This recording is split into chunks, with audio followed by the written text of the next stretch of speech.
अस्सलाम वालेकुम। Welcome to my YouTube channel Bada Soch. आज के इस लेक्चर में हम जो टॉपिक डिस्कस करेंगे आपके साथ वो है principles of language teaching method में हमारा लेक्चर नंबर फर्स्ट है। तो चलिए हम अपनी वीडियो को स्टार्ट करते हैं। तो पहला जो प्रिंसिपल है वो प्रिंसिपल ऑफ मोटिवेशन है। पहले मैं आपको बताता हूँ कि प्रिंसिपल और रूल में क्या फ़र्क है। प्रिंसिपल हर किसी के लिए एक यानी इक्वल होते हैं, हर इंडिविजुअल के लिए इक्वल इम्पोर्टेंस रखते हैं, मगर जो रूल होते हैं वो individual to individual, district to district, province to provinces, country to country जो है वो वेरी करते हैं। मगर जो प्रिंसिपल होते हैं वो सेम रहते हैं, रूल हर के लिए वेरी करते हैं। तो यहाँ पे हम डिस्कस कर रहे हैं कि प्रिंसिपल ऑफ मोटिवेशन। जब भी टारगेट लैंग्वेज पढ़ाई जाए तो उन्हें मोटिवेट किया जाए, उनको एक्सटेंसिक और इंट्रिंसिक मोटिवेशन दिए जाए, क्योंकि मोटिवेशन से आप किसी भी इंडिविजुअल को डायरेक्शन देते हैं। अगर उसको डायरेक्शन पता चल गई तो फिर उसके लिए चलना जो है वो आसान हो जाएगा। मोटिवेशन जो है वो प्री रिक्विजिट है किसी भी लैंग्वेज को लर्न करने के लिए, यानी ये लाजिम जुज़ा है। अगर इस जुज़े को यानी नज़रअंदाज किया जाएगा तो हम लैंग्वेज को डेवलप नहीं कर सकेंगे। तो बच्चों को बार बार हम मोटिवेट करते रहें। अगर किसी बच्चे को ये पता ही नहीं है कि वो लैंग्वेज क्यों सीख रहा है, अगर उसको टीचर क्लास में टारगेट लैंग्वेज सिखाने से पहले ये बताएगा कि बेटा अगर आप टारगेट लैंग्वेज वे एक्वायर कर लेते हैं, लर्न कर लेते हैं, तो फिर क्या होगा कि आप कॉम्पिटिटिव एग्ज़ाम क्वालिफाई कर पाएंगे, आपको अच्छी सी जॉब मिलेगी, आप इंटेलिजेंट स्टूडेंट कहलाएंगे, आप नेटिव स्पीकर से इंटीग्रेट करेंगे और आप यूरोपियन कंट्रीज़ में आप ट्रैवल कर सकेंगे, क्योंकि वो आपको लैंग्वेज अच्छे से आती है, आप लिटरेचर अच्छे से समझ सकते हैं और आपकी इंटेलिजेंस में जो है वो इजाफा आएगा। और आपको कौन कौन से फ़वाइद हैं आप सोशल मीडिया पे इजीली सर्च कर सकते हैं। अगर ये फ़वाइद बताए जाएंगे, उसे मोटिवेट किया जाएगा, तो फिर वो उसकी मोटिवेशन बनी रहेगी और उन चीज़ों को वो लर्न करता रहेगा।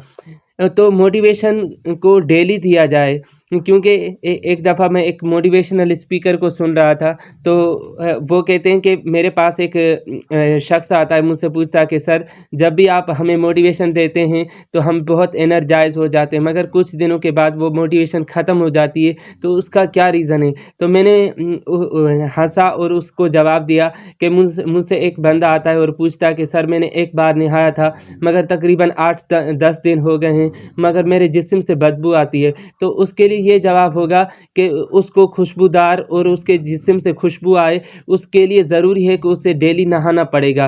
तो ये क्या है, ये प्रिंसिपल ऑफ मोटिवेशन है कि आप उसे डेली मोटिवेट, एक दफ़ा मोटिवेट कर दिया तो फिर आपको छोड़ना नहीं, डेली जो है आपको मोटिवेट करना है कि आप वो टारगेट लैंग्वेज पे फोकस करें, उनको अपनी सीमित वो जो डायरेक्शन है वो बताई जाए।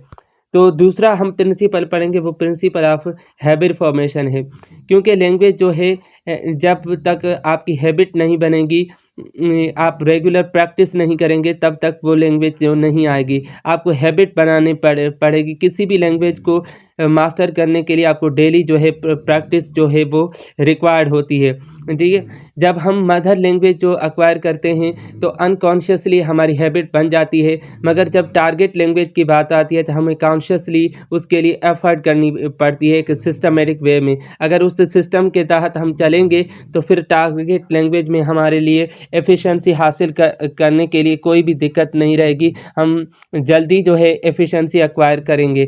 तो एक साइंटिफिक रिसर्च हुई है जिसके मुताबिक ये बताया गया है कि अगर आप किसी भी लैंग्वेज को या किसी भी एक्शन को, किसी काम में अगर उसको अपनी हैबिट बनाना चाहते हैं तो आप 21 डे कंटिन्यूसली उस पर प्रैक्टिस करें, तो वो चीज़ आपकी हैबिट बन जाएगी। तो आज के बाद आपको क्या करना है कि किसी भी लैंग्वेज पे महारत हासिल करने के लिए आपको 21 day continuously day night effort करना है, तो फिर आप उस पर मास्टरी हासिल कर सकेंगे, ठीक है। तो तीसरा प्रिंसिपल हमारे पास है principle of imitation. Principle of imitation हमें यह बताता है कि यानी नकल करना, ये ऐसा उसूल है जिसमें हम यानी टारगेट लैंग्वेज जो है नकल के तहत भी जो है की जाती है, यानी आप इमिटेट करते हैं। जब भी स्टूडेंट्स आते हैं टारगेट लैंग्वेज सीखने के लिए तो वो अपने टीचर को रोल मॉडल मानते हैं। तो जो भी टीचर टारगेट लैंग्वेज पढ़ाता है बच्चों को, तो उनको चाहिए तो अपनी प्रोनंसिएशन पे, अपनी रीडिंग राइटिंग और नॉलेज पे जो है ज़्यादा फोकस दे। अगर उसकी मिस प्रोनंसिएशन होगी तो वो बच्चों में आएगी, तो फिर जब वो बच्चे अपनी रियल प्रोफेशनल लाइफ में जाएंगे, रियल लाइफ में जाएंगे, तो उनकी कोई वर्थ नहीं रहेगी। तो इसीलिए उनको चाहिए कि वो ऐसी यानी इमिटेट करें नेटिव स्पीकर्स को टीचर, और फिर वो बच्चों को सिखाएं ताकि जो टारगेट लैंग्वेज हो वो उनकी अच्छी रहे।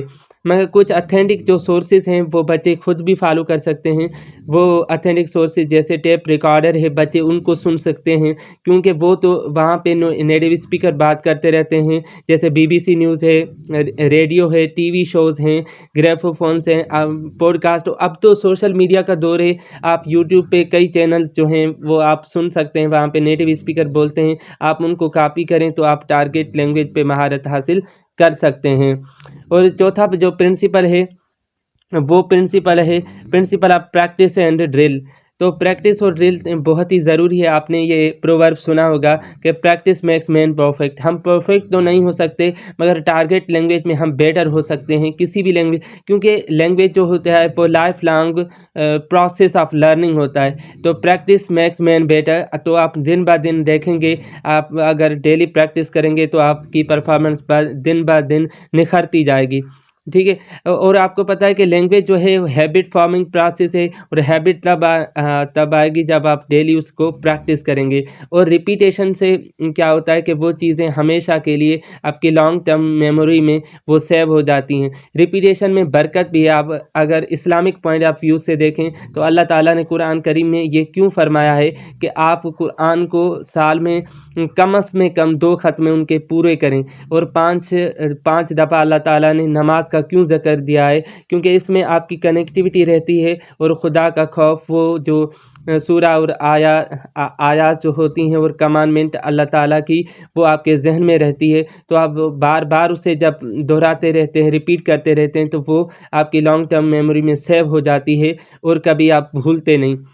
बच्चे तो इसी तरह से हमें क्या करना चाहिए कि डेली प्रैक्टिस करनी चाहिए, ड्रिल करना चाहिए वोकैबुलरी को और उसकी लैंग्वेज को।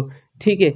तो बच्चे मुझसे पूछते हैं कि सर हम अपनी लैंग्वेज में जो है वो महारत हासिल करना चाहते हैं, तो उसके लिए हम क्या करें? तो मैं उनको सजेस्ट करता हूँ कि आप जब सुबह को जब उठते हैं तो नाश्ते के बाद आप क्या करें कि 30 मिनट अपनी लैंग्वेज पे सर्व किया करें। तो कम से कम आप 10 मिनट जो है नेटिव स्पीकर को या कोई भी सोर्स है आप उनको सुन सकते हैं, और 10 मिनट आप स्पीक करें और 10 मिनट आप रीडिंग करें। यकीन माने कि आपकी लैंग्वेज में इतना निखार आएगा जो आप इमेजिन ही नहीं कर सकते। और ऐसे ही ये जो 30 मिनट है आपको सोने से पहले सर्व करने, 10 मिनट सुनना है। कोई भी सोर्स आप रेडियो उठा लें या कोई आप TV शोज़ वगैरह देख सकते हैं। यूट्यूब पे बहुत सारे नेटिव स्पीकर्स हैं, उनको आप सुन सकते हैं। ठीक है। और 10 मिनट आप किसी भी टॉपिक को उठाकर बोलें, और 10 मिनट आप रीडिंग करें। फिर एक दिन आएगा तो रीडिंग और राइटिंग, आपको पता है, लिसनिंग और रीडिंग जो है वो की रोल प्ले करते हैं आपकी लैंग्वेज को निखारने में। और एक दिन आएगा 11वें 12वें दिन आप नोटिस करेंगे कि आप अब इंग्लिश में जो है सारी बातें सोचने आपका दिमाग लगा है। तो ये प्रिंसिपल इतना इफ़ेक्टिव है, तो आपको ये ज़रूर जो है वो अपनाना चाहिए। 5वां प्रिंसिपल हमारे पास आता है, वो प्रिंसिपल ऑफ ओरल स्पीच है। ओरल स्पीच में ये एक क्विकेस्ट वे ऑफ लर्निंग है। इसमें आप जल्दी जो है लैंग्वेज को एक्वायर करते हैं, क्योंकि आपको ओरली जो है स्पीच प्रोड्यूस करने के लिए आपको मौके दिए जाते हैं। मैं हमेशा टीचर को ये एडवाइस देता हूँ कि सर आप जब भी क्लास में आएँ तो आप स्टूडेंट से फीडबैक लें। कुछ स्टूडेंट को बुलाएं कि वो स्टेज पे आएँ, उनसे कहें कि वो खुद से आपस में डिस्कशन करें, खुद से डिस्कशन करें, और उनको स्टेज में और उनसे डिबेट वगैरह कराएं। तो फिर आप देखेंगे कि वो बच्चे टारगेट लैंग्वेज में बेहतर होते जाएंगे। इससे आपकी लैंग्वेज जो टीचिंग जो है वो इफ़ेक्टिव भी होगी और आपका नाम भी होगा। आपको पता है कि रीडिंग और राइटिंग से पहले स्पीच थी, और हर कोई जो है वो बोलने के लिए बोलना चाहता है, बोलने के लिए वो तरसता है, मगर उससे मौके जो हैं कम दिए जाते हैं। और मैंने पोल्टार का कोट पढ़ा था। पोल्टार कह रहे थे कि जो हमारा माइंड है वो बर्तन नहीं है जो आप उसे भरते जाएं। आपका माइंड जो है वो एक वुड है, तो उसे इग्नाइट किया जाए, उसको ज़रूरत है कि उसको इग्नाइट किया जाए। तो इसीलिए आप क्या करें कि बच्चों को एक्टिविटीज़ दें कि ये एक्टिविटी बना के लाओ या डिस्कशन करो, तो आप देखेंगे कि बच्चे एक्टिवली पार्टिसिपेट कर रहे हैं और उसमें वो बेहतर होते जाएंगे। तो आप इंशाल्लाह इस चीज़ पे फोकस करें और आपको रिज़ल्ट आना जो है वो लगेंगे। और छठा प्रिंसिपल है principle of natural order of learning. आपको पता है कि लैंग्वेज में 4 स्किल्स हैं, यानी वो है लिसनिंग, रीडिंग और स्पीकिंग, राइटिंग, ये हमारे पास आती हैं। और फिर इन स्किल्स को 2 हिस्सों में बांटा गया है। एक है पैसिव स्किल्स और दूसरी है प्रोडक्टिव और एक्टिव स्किल्स।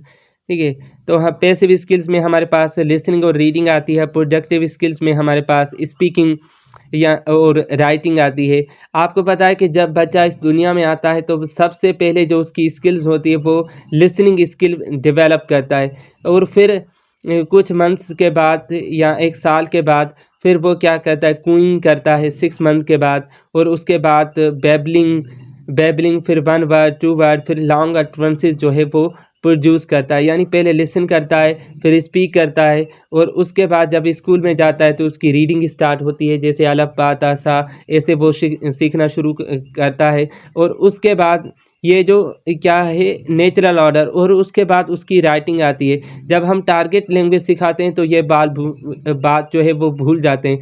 सबसे पहले हम स्टार्ट करवाते हैं रीडिंग से, ठीक है, जो इनफेक्टिव जो है, जो नेचुरल ऑर्डर नहीं है। अगर आप नेचुरल ऑर्डर को डिस्टर्ब करेंगे तो जाहिर सी बात है कि वो एफिशिएंसी नहीं आएगी।